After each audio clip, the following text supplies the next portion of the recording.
Salut les amis, j'espère que vous allez bien. Avant de vous laisser écouter Serge Branco-Nana qui a été très remonté contre les Lions indomptables, leur performance, il analyse un peu la situation dans la tanière.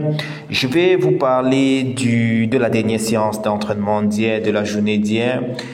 Voilà, les Lions ont eu une seconde séance d'entraînement comme c'était prévu. C'était assez dense, nous apprend Lions indomptables officiel. C'était au niveau du stade annexe de l'Omnisport de Yaoundé.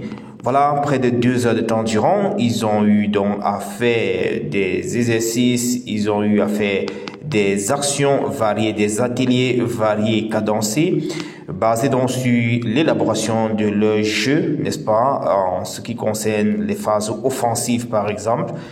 Il nous apprend également que la bonne humeur était au rendez-vous. Bref, aujourd'hui, ils vont devoir faire une autre séance d'entraînement autour de 17 heures, toujours cette fois-ci au stade Amadou Ahidjo.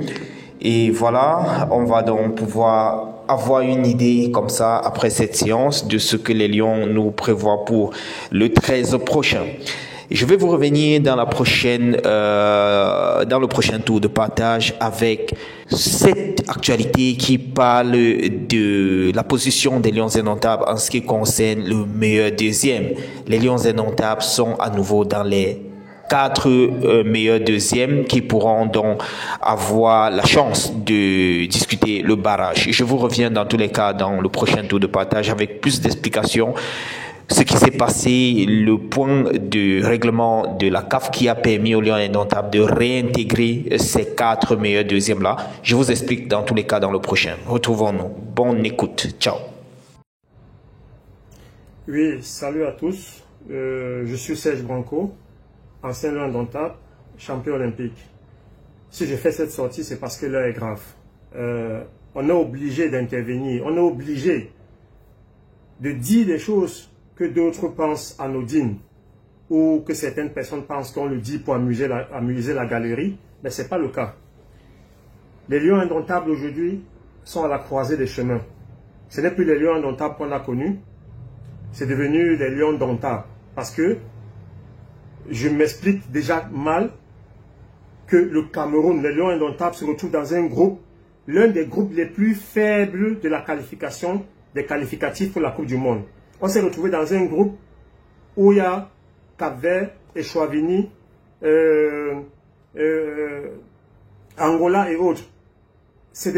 On dit qu'il n'y a plus de petites nations. Mais quand même, regardez les performances des autres pays comme le Sénégal, la Côte d'Ivoire, l'Égypte, l'Algérie, le Maroc. Ils ne donnent pas de cadeaux. Ils sont qualifiés 2-3 journées déjà avant la fin des éliminatoires. Mais nous, dans un groupe si faible, on est encore avec des gens comme les Cap-Verts, les Eswatini pour discuter encore, pour stresser. Est-ce que c'est normal? Quand on a une équipe nationale qui fait plus rêver, mais quand on vient parler, on nous dit tu es qui, tu as joué quoi, tu as fait quoi. Je rappelle ici que je suis quand même champion olympique et je suis le seul footballeur Bouddha du département des Bamboutos qui a réussi dans le football. Donc j'ai le droit d'intervenir quand il faut parler football au Cameroun. Et quand on intervient, c'est parce qu'on est des patriotes. C'est parce qu'on aime le Cameroun, on aime l'équipe nationale. On veut que l'équipe nationale joue bien. On critique, on tape sur les joueurs parce qu'on veut qu'ils donnent le meilleur d'eux. On veut qu'ils se concentrent sur le jeu, sur le sportif. Ce qu'ils ne font plus depuis longtemps. Vous avez des joueurs qui viennent au Cameroun qui ne se battent pas, qui ne courent pas. Depuis, je vais vous prendre un exemple. Regardez, depuis que ces jeunes-là jouent, ces Lions actuels, ou bien depuis que Mabrice est là.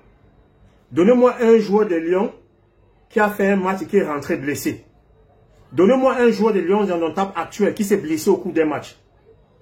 Donnez-moi le joueur, tous viennent et jouent comme s'ils sont en vacances, ils repartent tranquilles dans leur club. Moi je vous dis, quand une équipe se bat, quand une équipe se joue à fond, quand une équipe se donne tout à 100%, il y a des claquages, il y a des entorses de genoux, il y a des tout ça là. Mais chez nous, je ne sais pas, ça fait 2 ans que je n'ai pas vu un joueur des Lions indomptables sortir au cours d'un match de blessure. Ça veut dire qu'il ne donne pas assez. C'est pour ça qu'on est en difficulté contre des nations comme le Cap-Vert, les Eswatini. Est-ce normal? Vous avez un entraîneur qui fait des classements hasardeux. Moi, je ne suis pas entraîneur, mais je suis consultant sportif. Je suis ancien professionnel. je peux donner mon avis. Puisque je le fais ailleurs. Je le fais même en Allemagne où je suis. On me sollicite pour que je donne mon avis. Donc cette équipe ne fait plus rêver. Cette équipe n'est pas convaincante. Vous avez des joueurs là qui, en club, parfois, déjà sont moyens. Parce que quand on dit nos joueurs jouent dans des grands clubs, ils sont des joueurs normaux dans ces grands clubs. Pour qu'une nation gagne, pour qu'une nation soit compétitive, il faut que ces joueurs, les Lions qui sont dans des clubs là, des leaders dans les clubs, comme dans les années 2000, où on avait, nos titulaires étaient les meilleurs dans les clubs. Être meilleur dans ton club veut dire, tu portes l'équipe, ça veut dire que tu as le plus gros salaire, ça veut dire que tu es un titulaire indiscutable. Actuellement, on n'a que Zambo, qui est titulaire à Naples, on a Mbeumo, qui est à Manchester. Les autres sont moyens. Bon, on peut citer le gardien, on en a à Trabzonspor, après les temps difficiles en Angleterre. Donc, c'est là où, regardez, allez prendre l'équipe du Sénégal. Allez voir là où les 11 entrants du Sénégal jouent. Ils sont titulaires dans le club. Allez voir là où les 11 entrants de la Côte d'Ivoire jouent. Je ne veux pas parler des pays maghrébins. Parce que, bon, je me réfère plus aux pays de l'Afrique subsaharienne, qui sont plus proches de nous. Que ce soit même le Congo, Kinshasa. Regardez la performance des Gabonais.